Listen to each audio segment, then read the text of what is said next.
اور سپردگی کی جگہ یعنی جہاں اس کا مکان یا اس کی قبر بنے گی، اللہ تعالیٰ اس کو بھی جانتا ہے، اس کا بھی رب کریم نے بندوبست کیا ہے، اور یہ سب کچھ روشن کتاب میں مذکور ہے۔ مزید اللہ تعالیٰ نے فرمایا کہ تخلیق کائنات کا مقصد انسان کے خیر و شر کی آزمائش ہے، اس کے بعد کافروں کے حیات بعد الموت کو سحر قرار دینا۔ وہ کہتے تھے یہ جادو ہے، تو جادو قرار دینے اور ان کی سرکشی کا بیان ہے کہ عذاب میں تاخیر کو احسان شمار کرنے کی بجائے مسلمانوں کو تانے دیتے ہیں کہ عذاب کو کس چیز نے روک رکھا ہے۔ آگے چل کے انسان کی خود غرضی کو بیان کیا اللہ تعالیٰ، فرمایا کہ اللہ تعالیٰ کسی انسان کو کوئی نعمت عطا کرتا ہے تو وہ اس پر شکر گزار نہیں ہوتا، لیکن اگر نعمت چھن جانے پر تو پھر نا امید اور ناشکرا ہو جاتا ہے۔ ملی تھی تو پھر اس نے شکر ادا، چلی گئی تو بڑے شکوے کر رہا ہے۔ اسی طرح اگر مصیبت کے بعد کوئی نعمت ملے تو انسان اتراتا ہے، شیخی بھکارتا ہے، البتہ جو ہر حال میں صابر شاکر رہے اور عمل صالح کرے تو ان کے لیے بخشش ہے اور بڑا اجر ہے۔ اللہ تعالیٰ نے اپنے نبی پاک صلی اللہ علیہ وسلم کو تسلی کے لیے فرمایا کہ کفار طرح طرح کی فرمائشیں کرتے ہیں، کہتے ہیں کہ آپ پر کوئی خزانہ کیوں نازل نہیں کیا گیا، آپ اور آپ کے صحابہ غربت میں وقت گزارتے ہیں تو معاذ اللہ یہ وہ طعنہ دیتے تھے کہ کوئی خزانہ کیوں نہیں نازل کیا گیا، اور آپ کی تائید کے لیے فرشتہ کیوں نہ اترا۔ آپ اس پر تنگ دل نہ ہوں، آپ کا کام تو صرف لوگوں کو عذاب الہی سے ڈرانا ہے۔ اس صورت میں بھی قرآن کریم کے کلام الہی ہونے کا انکار کرنے والوں کو چیلنج دیا گیا ہے کہ اپنے تمام حمیتیوں کو ملا لو اور قرآن پاک جیسی 10 صورتیں بنا کے دکھاؤ، لیکن بنا سکتے؟ آیت نمبر 15 میں ارشاد فرمایا کہ دنیا اور اس کی زینت کے طلبگاروں کو ان کے اعمال کا اجر اسی دنیا میں مل جائے گا، لیکن آخرت میں پھر ان کا کوئی حصہ نہیں ہوگا، اجر آخرت کے اعتبار سے ان کے اعمال باطل ہو جائیں گے۔ آیت نمبر 17 میں قرآن کی حقانیت کا انکار کرنے والوں کے لیے نار جہنم کی وعید کا ذکر ہے، اور قرآن کے اللہ کی جانب سے حق ہونے اور بغیر کسی شک کے اس پر ایمان لانے کا ذکر ہے۔ اس کے بعد اللہ تعالیٰ پر جھوٹ باندھنے والوں اور اللہ کے رستے سے روکنے والوں کا ذکر کیا گیا کہ قیامت کے دن ان پر گواہ پیش ہوں گے کہ یہ اپنے رب پر جھوٹ باندھتے تھے، اور ان پر اللہ کی لعنت، ان کے لیے دوہرے عذاب اور آخرت میں ان کی یقینی ناکامی کا ذکر ہے۔ یہاں ایک بات آپ سے بھی عرض کروں، ہم بھی کئی دفعہ نا بھولے پن میں کہہ دیتے اللہ نے یہ بھی تو فرمایا نا جی قرآن میں، تو جب تک آپ پڑھ نہیں لیتے یا سن نہیں لیتے تب تک یہ جملہ بولنے کی ضرورت ہے۔ اسی طرح نبی پاک علیہ السلام نے فرمایا جس نے مجھ پر جھوٹ باندھا، جھوٹی حدیث بیان کی، وہ میں نے کہا ہی نہیں تھا پر اس نے جھوٹی حدیث بیان کی، تو حضور فرماتے اس نے حدیث نہیں سنائی بلکہ اپنا جہنم کے اندر مکان بنا لیا ہے۔ تو قرآن و سنت کے معاملے میں جس چیز کا علم نہ ہو، جس کی پوری خبر نہ ہو، آپ اس کے حوالے سے کوئی بات کر سکتے؟ احتیاط کریں، بہت احتیاط کریں۔ آیت نمبر 23 میں بتایا کہ جو ایمان لائے اور جنہوں نے نیک کام کیے اور اپنے رب کے حضور عاجزی کی تو یہ لوگ ہمیشہ جنت میں رہیں گے۔ مزید فرمایا کہ مومن اور کافر کی مثال ایسی ہے جیسے اندھا اور بینا، مومن گویا دیکھنے والا ہے اور کافر گویا اندھا ہے اور بہرا اور سننے کی صلاحیت رکھنے والا۔ آیت نمبر 25 سے 23 تک میں پھر حضرت نوح علیہ السلام اور ان کی قوم کے حالات بیان ہوئے کہ نوح علیہ السلام نے جب اپنی قوم کو توحید کی دعوت دی اور انکار پر عذاب الہی سے ڈرایا تو قوم کے سرداروں نے ان سے کہا، بھلا کیا کہا؟ کہنے لگے آپ تو ہم جیسے بشر ہیں، تو ہماری طرح ہی ہیں آپ، اور آپ کے پیروکار پسماندہ یعنی غریب لوگ ہیں اور کم عقل لوگ ہیں، ہماری رائے میں آپ کو معاذ اللہ ہم پر کوئی فضیلت حاصل نہیں، بلکہ معاذ اللہ ثم معاذ اللہ۔ کہنے لگے آپ تو جھوٹے ہیں، اللہ کے نبی کو کہہ رہے ہیں معاذ اللہ، استغفر اللہ۔ نوح علیہ السلام نے جواب دیا کہ میں اپنے رب کی جانب سے واضح دلیل رکھتا ہوں اور اس نے مجھے رحمت سے نوازا ہے، لیکن تم میرے مقام کو سمجھنے کی صلاحیت نہیں رکھتے، تم اتنی صلاحیت رکھتے نہیں ہو، اور پھر ارشاد فرمایا کہ میں تم سے دعوت حق کے صلے میں کسی اجر کا طلبگار نہیں ہوں، اور نہ ہی میں اہل ایمان کو اپنے پاس سے دھتکارنے والا ہوں، اور میں نے یہ دعویٰ بھی نہیں کیا کہ میرے پاس اللہ کے خزانے ہیں، اور نہ میں از خود غیب جاننے والا ہوں، اور نہ ہی میں یہ کہتا ہوں کہ میں فرشتہ ہوں، نہ میں یہ کہتا ہوں کہ جن لوگوں کو تم اپنی نظروں میں حقیر جانتے ہو اللہ انہیں خیر سے نہیں نوازے گا۔ فرمایا یہ ٹھیک ہے کہ اللہ بشروں میں سے رسول بناتا ہے، پر جسے بناتا ہے پھر اسے بڑی شانیں عطا فرماتا ہے۔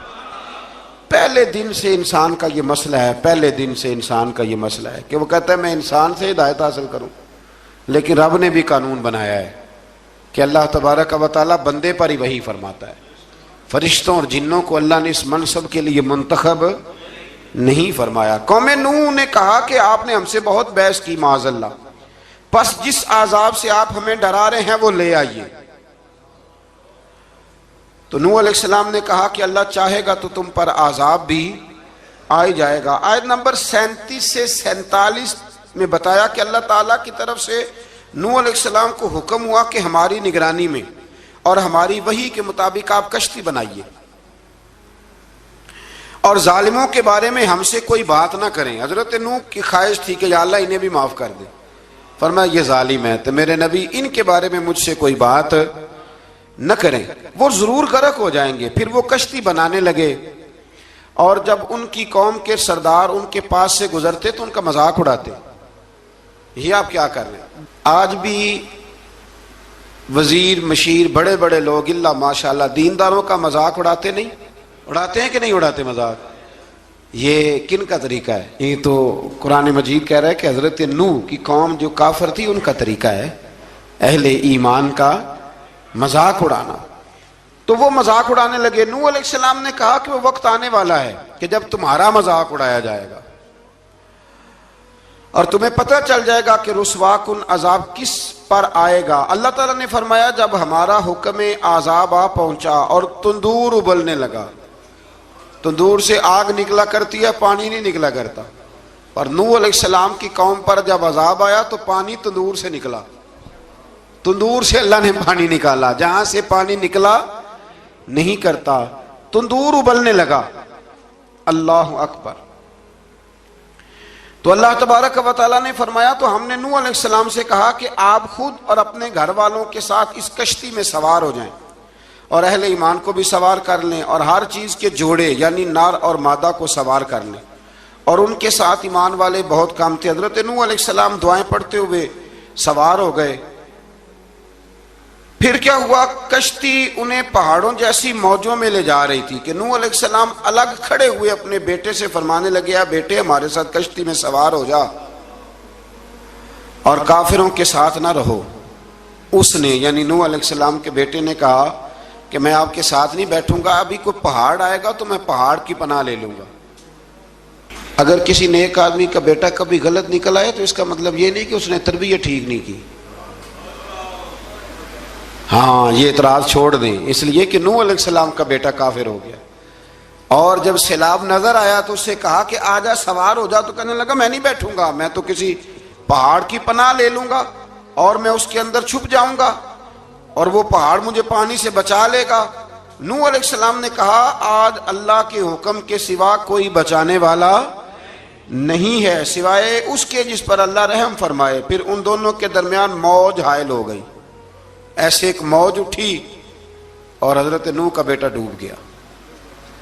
اور جب حضرت نوح کا بیٹا ڈوبا اللہ کی طرف سے حکم ہوا اے زمین اپنا پانی نگل لے، اے آسمان تھم جا، پانی خوش ہو گیا، اللہ کا فیصلہ نافذ ہو گیا اور کشتی کوہ جودی پر ٹھہر گئی۔ نوح علیہ السلام نے اللہ سے التجا کی کیا میرے پروردگار میرا بیٹا اور میرے اہل سے ہے اور تیرا وعدہ سچا ہے کہ تم میرے اہل کو بچا لے گا۔ اللہ نے فرمایا نوح وہ آپ کے اہل میں سے ہے ہی نہیں، وہ آپ کے اہل میں سے ہے ہی نہیں۔ اہل میں سے وہ ہوگا جو آپ کے طریقے پہ چلے گا، جو طریقے پہ نہ چلے وہ نسل میں سے ہے ہی نہیں، وہ ختم ہو گئی بات۔ اللہ اکبر۔ اس کے اعمال ٹھیک نہیں، جس بات کی حقیقت کا آپ کو معلوم نہ ہو اس کے بارے میں سوال نہ کریں۔ تو نوح علیہ السلام نے اللہ تعالیٰ سے اپنی اس اجتہادی خطا پر مغفرت اور رحم کی دعا کی۔ پھر طوفان نوح تھم جانے کے بعد وہ سلامتی کے ساتھ اتر گئے۔ اجتہادی خطا میں نے ایک لفظ بولا ہے، یہ اجتہادی خطا کا مطلب یہ ہے کہ بعض اوقات انبیاء سے ایسی باتیں سرزد ہو جاتی ہیں کہ جو تعلیم امت کے لیے ضروری ہوتی ہیں، تاکہ لوگوں کو پتہ چل جائے کہ اللہ کی بارگاہ میں توبہ کیسے کرنی۔ اگر وہ لوگ توبہ نہ کرتے تو ہمیں توبہ کے طریقے سمجھ میں، یعنی ان سے اجتہادی خطا ہو گئی، کہنے میں کرنے میں کوئی ایسی بات ہو گئی جو بظاہر اللہ تعالیٰ کی رضا والی، تو فوراً معافی مانگ لیتے تھے۔ لیکن اب امتی اٹھ کے کہے کہ نبی گناہ گار ہے معاذ اللہ۔ حضرت آدم نے دعا مانگی تھی نا، ربنا ظلمنا انفسنا، اے اللہ ہم نے اپنی جانوں پر ظلم کیا، انہوں نے کہا تھا۔ تو اگر کوئی بندہ حضرت آدم کو ظالم کہے گا تو کافر ہو جائے گا، تو اگر وہ کہے کہ وہ تو خود کہہ رہے ہیں، ایک بندہ اڑ جاتا ہے کہتے ہیں تو خود کہہ رہے ربنا ظلمنا، تو خدا کے بندے وہ اللہ کے نبی ہیں، وہ رب سے کہہ رہے ہیں، وہ عاجزی کے طور پر کہہ رہے ہیں۔ کچھ لوگ اڑ جاتے کہتے ہیں خود حضور نے کہا ہے جی انا بشر مثلکم، میں تمہاری طرح کا بشر ہوں، خود نبی پاک نے کہا ہے۔ عجیب بیوقوف بندے ہو، نبی کریم تو کہہ سکتے ہیں پر امتی اٹھ کے نہیں کہہ سکتا۔ اس نے تو کہنا ہے وہ حبیب اللہ ہے، اس نے تو کہنا ہے وہ قیامت میں شفاعت کرنے والے ہیں، امتی نے تو کہنا ہے وہ سارے نبیوں کے سردار ہیں، وہ امام الانبیاء ہیں۔ امتی وہ لفظ ادا کرے گا جو اس کے بنتے ہیں۔ اب کوئی بندہ اٹھ کے کہہ دے دیکھے نا، ایک بہت بڑا عالم تقریر کرتے ہوئے کہے جی میں تو ان پڑھ آدمی ہوں، تو اس کا شاگرد کہے کہ استاد جی قسم اٹھائے ہاں آپ نے تقریر میں کہا نہیں میں ان پڑھ ہوں، آپ تو ان پڑھ ہے، تو یہ بات ادب ہے کہ بے ادبی ہے؟ چلیں اس سے آگے چلتے ہیں، یہ بھی ذرا مشکل سے سمجھ میں آئے گی۔ ایک اور بات جو جلدی سمجھ میں آ جائے گی، ایم این اے جب اعلان کرتا ہے، تقریر کرتا ہے، الیکشن لڑتا ہے تو کہتا نہیں میں قوم کا خادم ہوں، کہتے ہیں نا کہ میں قوم کا خادم سے آپ کیا کچھ کراتے ہو؟ سارے کام کراتے ہیں نا۔ خادم کو بندہ یہ بھی کہہ لیتا ہے کہ جھاڑو دے دے گلی میں، کہتے ہو کہ نہیں کہتے؟ تو اس نے بھی تو سپیکر میں کہا میں خادم ہوں، کہو اس سے کہ جھاڑو دے گلی میں آگے، پھر پتہ کیا حال ہوگا؟ جھاڑو تو نہیں آئے گا اور ہو سکتا ہے کچھ ہے آ جائے۔ تو اس لیے اب کوئی بندہ کہے جی انہوں نے خود کہا ہے، تو ایک کچھ پوری جماعت ہے لوگوں کی جو بات کو سمجھتی نہیں، کہتے ہیں خود کہا ہے میں بشر ہوں، انہوں نے خود کہا میں غیب نہیں جانتا، انہوں نے خود کہا میرے پاس خزانہ کوئی نہیں، انہوں نے خود کہا میرے پاس کوئی شے نہیں۔ تو اس لیے آپ سمجھیں کسی کے لفظوں پر اگر آپ گرا لگا کے بیٹھیں گے تو پھر اس سے بے ادبی ہوگی۔ تو نوح علیہ السلام نے اللہ سے اپنی اجتہادی خطا کی معافی مانگی۔ اب حضرت نوح کو کوئی خطا کار کہے گا تو بہت بڑا مجرم بن جائے گا، اس لیے کہ وہ اللہ کے نبی ہیں۔ آیت نمبر 50 میں قوم عاد کا ذکر ہے، اور ان کی طرف دعوت توحید دینے کے لیے اللہ تعالیٰ نے حضرت ہود علیہ السلام کو بھیجا۔ ہود علیہ السلام نے قوم سے کہا کہ میں تم سے کسی چیز کا اجر طلب نہیں کروں گا، میرا اجر میرے اللہ کی بارگاہ میں ہے، پاس تم اپنے رب سے بخشش مانگو، پھر اس کی بارگاہ میں توبہ کرو، اللہ تعالیٰ تم پر موسلا دار بارش برسائے گا اور تمہاری قوت میں اضافہ فرمائے گا۔ قوم عاد نے دعوت حق کو رد کیا اور ایمان نہ لائے، بلکہ ہود علیہ السلام پر طنز کیا۔ وہ کہنے لگے کہ ہمارے تو معبودوں نے، ہمارے بتوں نے معاذ اللہ آپ کو پاگل بنا دیا ہے، آپ کو مجنون بنا دیا ہے، الٹا حضرت ہود کو کہنے لگے اس لیے آپ ایسی باتیں کرتے ہیں۔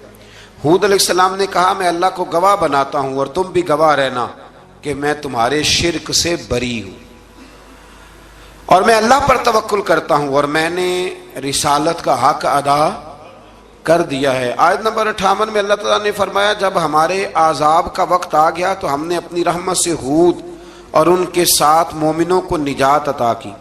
قوم عاد نے اللہ کی نشانیاں اور رسولوں کو جھٹلایا اور دنیا اور آخرت میں لعنت کے حقدار ہوئے۔ آیت نمبر 61 میں پھر سے حضرت صالح علیہ السلام اور ان کی قوم سمود کے حالات کو بیان کیا گیا ہے۔ حضرت صالح نے کہا ہے میری قوم اللہ وحدہ لا شریک کی عبادت کرو، اس سے بخشش طلب کرو، اس کی بارگاہ میں توبہ کرو، اس نے تمہیں زمین سے پیدا کیا ہے، اس پر آباد کیا ہے۔ جواب دیا ہے صالح ہمارے آباء و اجداد کے معبودوں کی عبادت کو روکنے سے پہلے ہمیں آپ سے بڑی امیدیں تھیں، اور اب آپ ہمیں روکنے لگ گئے ہیں باپ دادا کے دین سے، لیکن اب ہمیں آپ کی دعوت کے بارے میں شکوک ہیں۔ صالح علیہ السلام نے اپنی قوم سے کہا کہ یہ اللہ کی اونٹنی ہے اور یہ تمہارے لیے نشانی ہے، اسے چرنے کے لیے آزاد چھوڑ دو اور اسے تکلیف نہ دینا، اللہ اکبر، ورنہ تمہیں عذاب پہنچے گا۔ انہوں نے اونٹنی کی کونچیں کاٹ ڈالی۔ صالح علیہ السلام نے کہا تم صرف 3 دن اپنے گھروں میں مزے اٹھا لو،